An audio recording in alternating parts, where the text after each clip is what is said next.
পাটায় বাইটা লাউ পাতা শুটকির এই ভর্তাটা যে এত মজার, পাতিলে ভাত চারটা বেশি দিতে এবার খাইলে খালি একবার না বারবার খাইতে ইচ্ছা করব।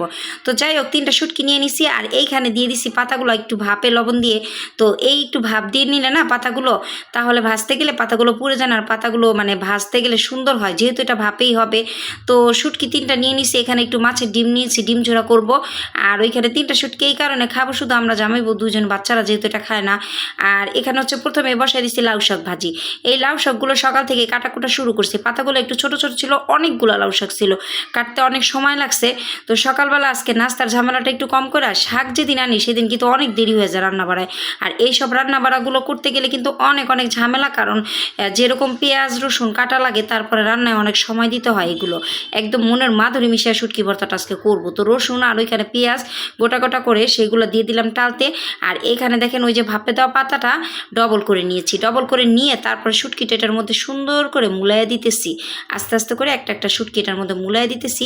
মুলাইয়া দেওয়ার পরে 3টা শুটকি নিছি, ওই যে বললাম খাবো 2জন, তো 3টা শুটকি খুব সুন্দরভাবে 2টা 2টা করে পাতার মধ্যে 6টা পাতায় মুলাইয়া দিলাম।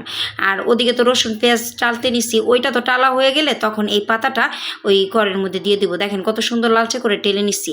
ব্যাস এবার হচ্ছে ওই পাতাগুলো দিয়ে আস্তে আস্তে করে ভাজতে হবে। এই শুটকি ভর্তাটা কয়েকদিন ধরেই দেখতেছি ফেসবুকে খুব মানে কয়েক কাপড়েই করতেছে। তো এখন যেহেতু লাউ পাতার সিজন, মানে শীতকালে এই ভর্তাগুলো খেতে অসম্ভব মজা লাগে।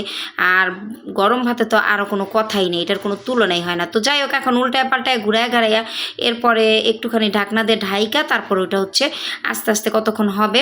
আর যদি কেউ চান একটু পানিও দিতে পারেন হালকা। আর এখানে হচ্ছে ডিম ঝোড়া, তো ডিম ঝোড়াটা করছি আজকে, একটু আলু দিছি। ডিম ঝোড়া কিন্তু বিভিন্নভাবে করা যায়, ডিম ভাইজা ভুনা করা যায়, ডিম এইভাবে করা যায়, শুধু পেঁয়াজ দিয়ে করা যায়।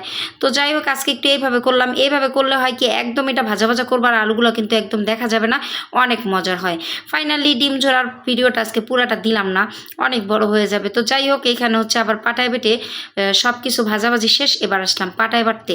তো পাটায় এই ভর্তাটা বাটা মানে ব্যালেন্ডার বলেন আর যাই বলেন, বাটনি পিসনি বলেন, পাটা ভর্তা বানানো যে মজা, সেই মজা কোনো কিছুতেই হবে না।